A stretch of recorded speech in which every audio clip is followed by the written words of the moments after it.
बीडच्या गेवराईतल्या राड्यानंतर हाकेंसह 14 जणांवर गुन्हा दाखल। सुओ मोटोनुसार 14 आरोपींविरोधात गुन्हा। कार्यकर्त्यांकडनं दगडफेक, पोलिसांकडनं कारवाई। मुंबईतल्या ॲक्वा मेट्रोमधनं पहिल्यांदाच बाप्पाचा प्रवास। वेस्टर्न एक्सप्रेस हायवेवर खड्ड्यांचं साम्राज्य।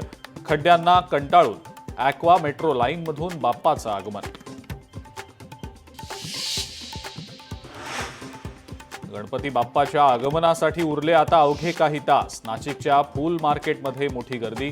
सजावटीसाठी विविध फुलं बाजारात दाखल।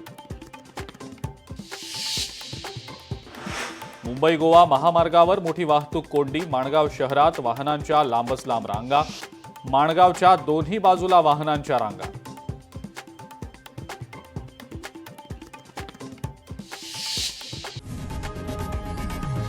लोकशाही मराठी ऐका, पहा, जागरूक रहा।